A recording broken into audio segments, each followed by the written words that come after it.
Welcome to the Greenville City Council Candidate Forums. This forum is a joint production of Interbanks Media and the Daily Reflector. Please watch and listen to the candidates as they discuss issues pertinent to voters in the city of Greenville. Here is your host for this Greenville Candidate Forum, Bobby Burns, Executive Editor of the Daily Reflector. Hello and welcome to the Greenville City Council Forums brought to you by the Daily Reflector and Interbanks Media. This session features the candidates for the District 2 seat on the council, Deborah Sheppard and Kristine Sullivan. There is a third candidate, Tanya Foreman, who unfortunately could not be with us tonight. She is a crisis housing outreach person, and she had a crisis housing situation tonight. This session is scheduled for 30 minutes. Each candidate will have up to 2 minutes to answer the questions. We will alternate which candidate answers first. Candidates will have 1 minute for an opening statement and up to 2 minutes to close. I will be asking the questions and my colleague Mary Doreen will be keeping time. We flipped a coin to determine the order in which candidates will speak. And with that, I want to thank both candidates for their participation. And we will start off with an opening statement from Ms. Sullivan. And I thank you, and I appreciate the opportunity to be here to speak with you. Thank you for the forum that you provided for me and Ms. Sheppard. Again, my name is Kristine Sullivan, and I am running as a conservative voice for District 2. I have a lot of plans. My primary goals are safety and police presence, particularly on the Hooker Road area, and I'm looking forward to working with the other members of the council and hopefully get a lot accomplished and achieved. I've learned a lot already. Thank you. Ms. Sheppard. Good evening. My name is Deb Sheppard. I am also running for Greenville City Council District 2. My goal is simple, to unify the council so that we put the needs of the community first. My focus is public safety, infrastructure, and just making sure that every voice is heard. Thank you. Thank you. We will head into our questions now, and we will start with Ms. Sullivan. First question. You have 2 minutes to answer. North Carolina is experiencing a boom in data center development as the use of artificial intelligence grows. Should the city change its current regulations to promote more of this type of development? Why or why not? That is a big question, and one that I've researched a lot on recently. My biggest concern with the data center and the zoning is the amount of land that it's going to take up, over 3,000 acres. And the problem I see with that is, number one, the strain on the grid, the amount of water that is necessary to run one of these facilities is outrageous. It's over 1 million gallons a day.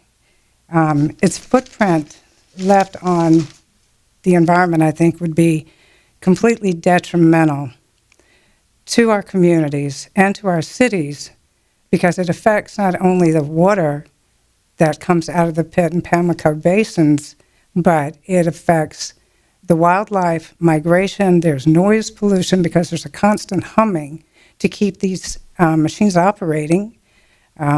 The lights that stay on constantly is a problem for any kind of birds. That noise and the vision that it affects is definitely something that needs more consideration.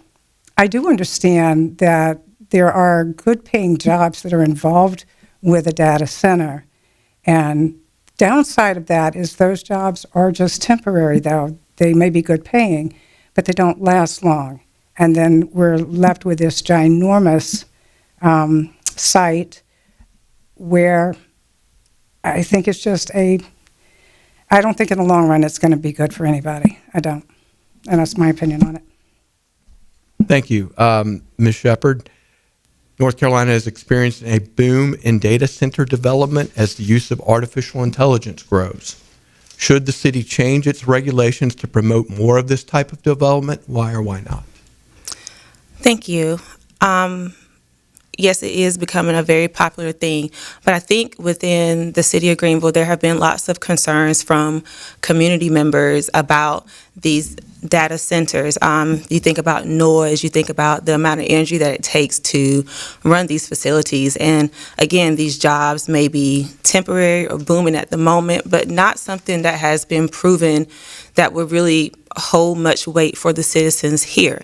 And so I really think we need to be mindful when bringing these sorts of data centers here, because we want to make sure that we're not just going with trends. We want to think about what is important for our citizens when we think about infrastructure, when we think about safety. And if these data centers don't really give us what we need to grow as a city and make sure that our residents are taken care of, I think we should rethink it. Thank you. Thank you. The next question comes to you, Ms. Sheppard. A new state law just went into effect today, greatly limits the ability of cities to regulate the size of U.S. and North Carolina flags, and it nullifies steps Greenville has taken to enforce flag rules violated by Camping World. What signal is the legislature sending to property owners who violate city rules, and what is the takeaway for the city from this whole experience? So I believe, we have state legislation for a reason. We should always honor what has been brought forth. And I'll just say, ordinances are in place for a reason. They should be respected. No one is above the law. For me, I hope the city's takeaway would be that even though people should obey ordinances, when it comes to using taxpayers' dollars for lawsuits, I think we need to be mindful about that. People often say that government moves slow, and we've seen that in cases, but when it came to this lawsuit, government was mighty swift. And I always imagine if we had that same sort of energy when it comes to crime, homelessness, or even opportunities for our kids, if we could actually take the same energy we use for this flag to actually use it towards issues that really impact our residents on a day-to-day. And so taxpayers' dollars should not be used in situations where our residents don't see a real return on it. Our residents see a real return on their taxpayer dollars when it comes to streets being safe, roads being fixed, opportunities created for youth and families. They don't see a return on a lawsuit. So yes, while ordinances should be protected, we have to make sure that taxpayer dollars are being used in manners that actually impact our residents' day-to-day lives. Thank you. Ms. Sullivan, you want me to repeat the question? No, actually, I've got it. Okay. Thank you, Bobby. And there's really nothing more I can add to that. My opponent has absolutely verbatim pretty much how I feel about the flag situation. The only thing that I will add to it is my absolute adoration for that flag, and to know that it is now in law that we can no longer put our flag in questionable situations. It's not included anymore, and I think that is a wonderful thing, and it happened today, as a matter of fact, on September 30th, and that's wonderful, and I'm really excited about that. Thank you. Thank you. Question 3 comes to you, Ms. Sullivan. The City Council maintained a city property tax rate of 39.54 cents, the lowest in 20 years during its last budget go-around. At the same time, it added services such as police and firefighting positions. Some are saying that the city could lower its tax rate still. What is your position on the tax rate, and how would you maintain those public safety positions and other services in the city? Thank you for the question. Doing a lot of reading, and at first I was under the impression that the taxes were increased, and it depends on which lens you look at. And with the increase of property value, Usually the trade-off means higher taxes. But in this situation, it appears that in previous years, the tax rate had been decreased by an entire 11 cents.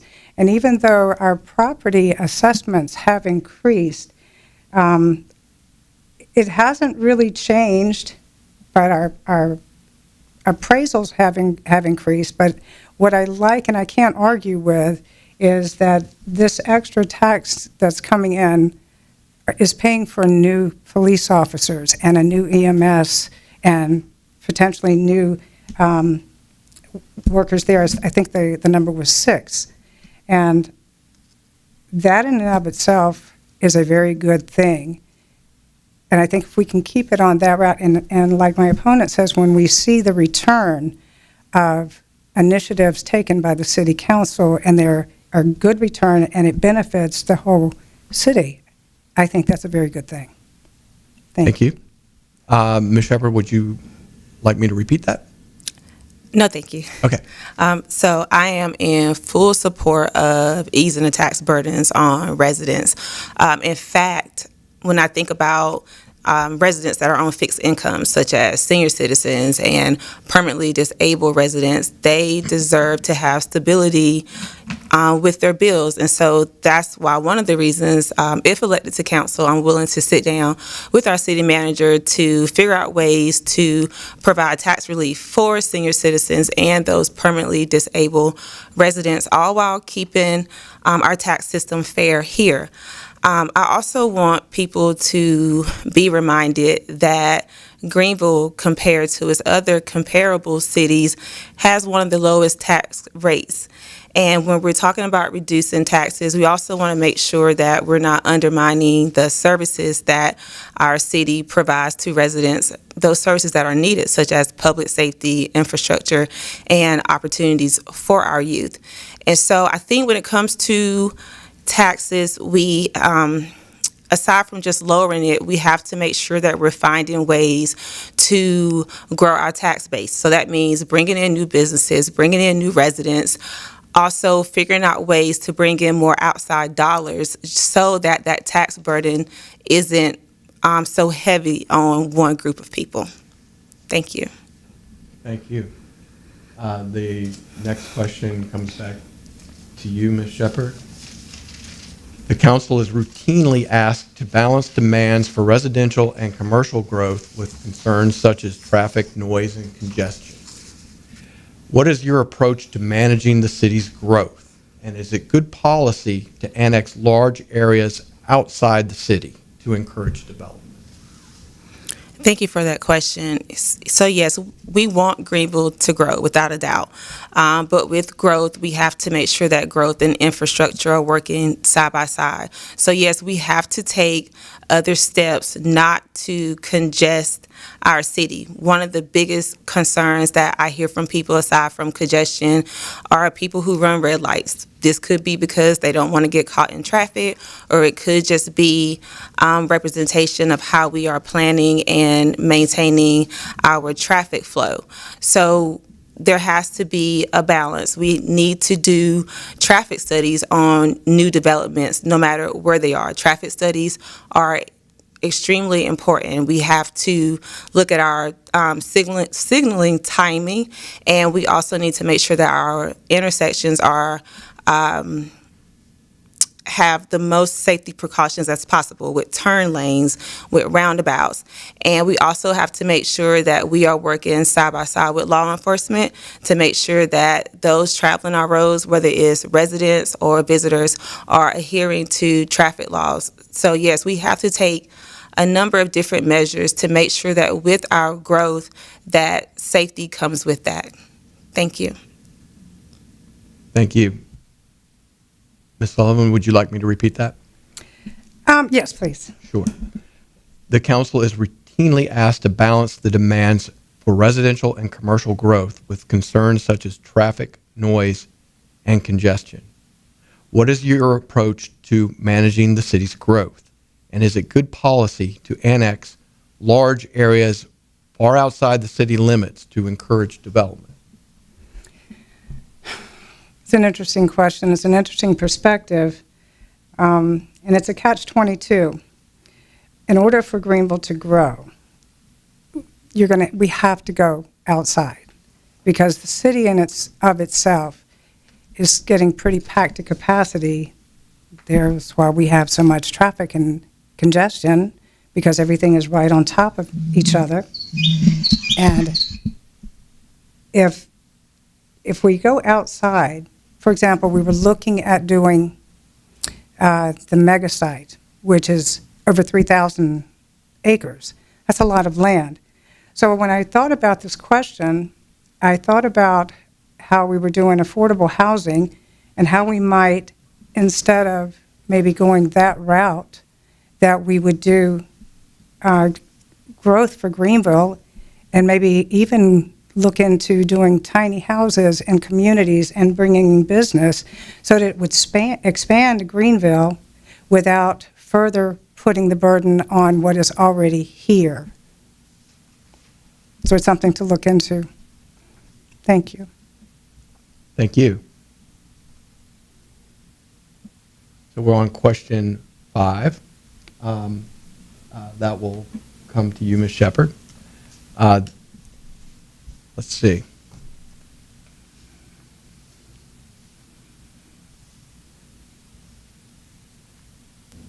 The council is scheduled to vote soon on a unified development ordinance. In response to public input, the UDO includes requirements meant to expand the city's tree canopy. Mm-hmm. Do you support regulations like ones in the proposal that dictate how many trees someone has to include on the property they are developing? Why or why not? Thank you for the question. Absolutely. Listen, trees aren't just for beautification. Trees help keep our neighborhoods cooler during the summer. They help lower energy bills. And so oftentimes we see that when new development goes up, trees get cut down and they're not replanted. And that hurts everyone. Again, we're not trying to dictate how people develop, but we have to make sure that with development, our residents are taken care of. Trees also help with absorbing stormwater. We already have a lot of areas in Greenville that are prone to flooding. So trees serve a purpose other than beautification. And so again, families who live here, families who pay taxes deserve to have cooler sidewalks. They deserve to have trees that help with maintaining their energy bills. So it's all about balance. And yes, I am in support of that. Thank you. Thank you, Ms. Sullivan. You want me to repeat the question? No, I'm good. Thank you. Okay.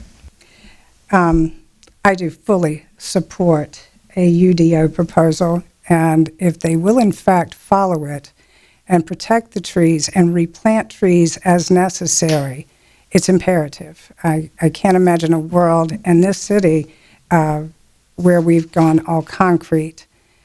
I don't think we're ready for that. So yeah, the trees are immeasurably important, and I think I would be very much in support of it. Thank you. Thank you. Question 6 comes to Ms. Sheppard. I'm sorry, Ms. Sullivan. I might have gotten out of order. The council adopted rules in 2023 that eliminate the requirement of new bars to be at least 500 feet from existing bars, as long as they are no more than 2,000 square feet. 3 businesses have now secured permits to operate under the new rules. Should the square footage be increased to encourage even more drinking establishments downtown? Should the rules be expanded citywide? This question has kind of caught me off guard. I wasn't anticipating this one, so I'm not very versed in it. But just off the top of my head, I know that the downtown area has just improved greatly. It's beautiful down there. Unlike it was when I was growing up and in college, we used to spend every weekend down there. There wasn't a whole lot to choose from. So it's remarkable what has happened. In terms of the square footage, again, I would have to say, with being in the uptown area, that is such a compact piece of real estate, unless we build upward, and maybe that is perhaps what they're thinking, but that would be my concern. How much bigger are you going to have to, how much bigger can you get and still incorporate it in the uptown area? I would need to do more studying on that. Thank you. Thank you. Ms. Sheppard? Do you mind repeating? Not at all. Thank you. The council adopted rules in 2023 that eliminate the requirement for new bars to be at least 500 feet from existing bars, as long as the new bars are no larger than 2,000 square feet. 3 businesses already have secured permits to operate under the new rules downtown. Should the square footage requirement be increased to encourage even more such businesses? And should the rules be expanded citywide? There's been some discussion about that. Thank you. So I do feel that if the restrictions that are currently in place are prohibiting some businesses to be successful, then yes, we should revisit that. But we should also keep in mind that if we, number one, oversaturate downtown with the same types of businesses, such as bars, it does put a strain on our public safety. It puts a strain on the surrounding neighborhoods. And so we do have to keep that in mind with balance. Same thing if we were to extend it citywide. If we were to extend it citywide, we have to make sure that we still have a balance. We have to make sure that our law enforcement is still supported to be able to provide services to those businesses. And so, yes, I feel like it should be revisited, but if we're going to revisit it, we have to make sure that we have other things in place to support the revisit. Thank you. Thank you. You guys want to do one more? Sure. We'll do it. One more. This comes to you, Ms. Sheppard. This will help me keep my order going for the closing. Let's see. What role should the city council play in helping the Greenville community navigate the increasingly harsh political climate that is dividing the country?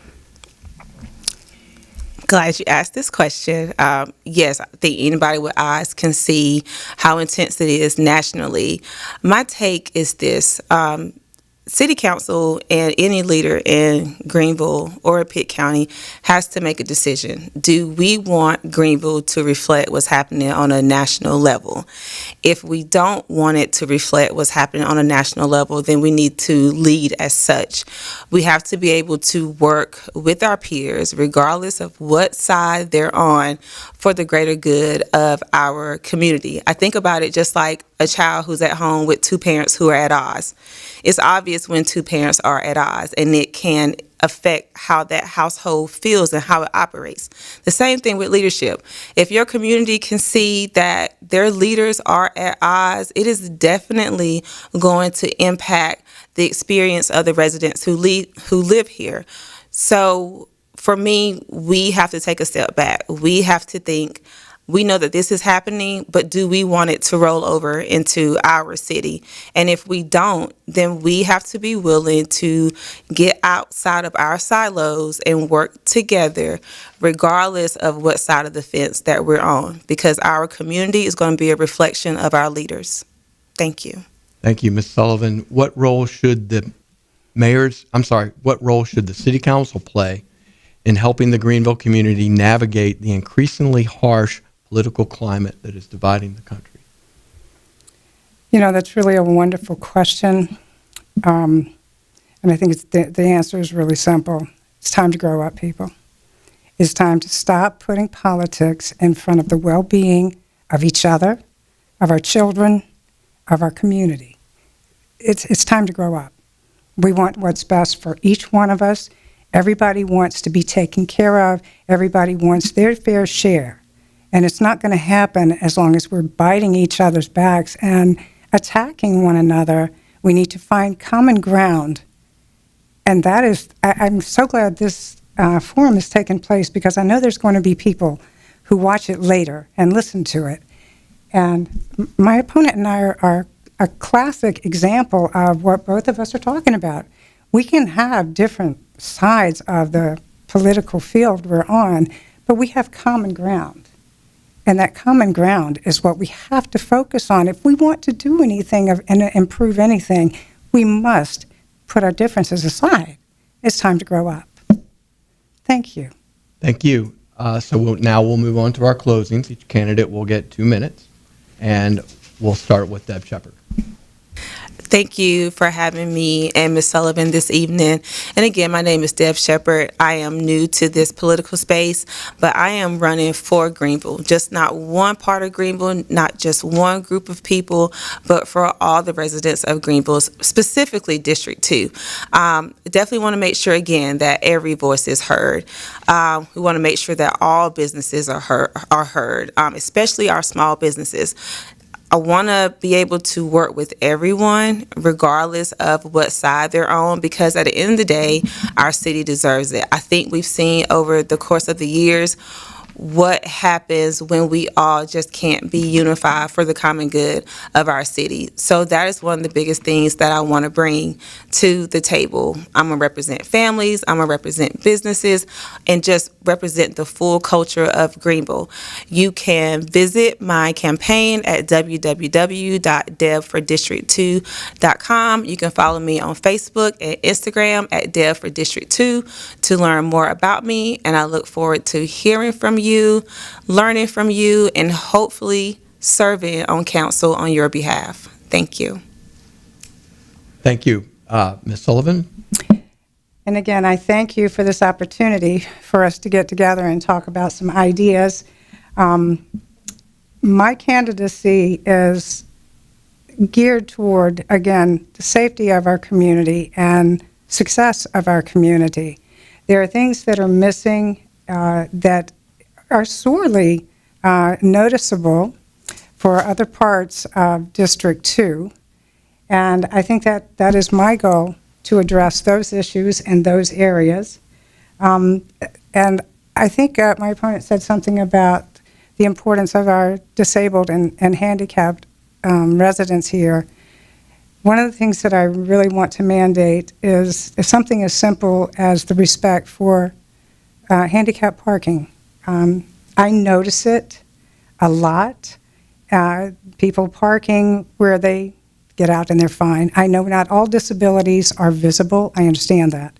But when you've got an elderly person that's trying to get into a scooter, that's pretty clear. So I would like to address that. I would also love to address the schools and maybe create a situation where we can give merit-based raises to our teachers and maybe create scholarships for the seniors so that they can go to PCC and get their initial degrees there in trade and stay in the area and keep it going. I would like to see kindness return to Greenville. I would really like to see us come together as a people, work for the common good, and make Greenville something to be respected and amplified. And I thank you. Thank you. This concludes our forum with the candidates for the District 2 seat on the City Council, Deb Sheppard and Kristine Sullivan. Thank you again to both candidates, and to our audience, thank you for watching. Today's questions are ripped from the headlines of the Daily Reflector, so please keep reading to stay informed.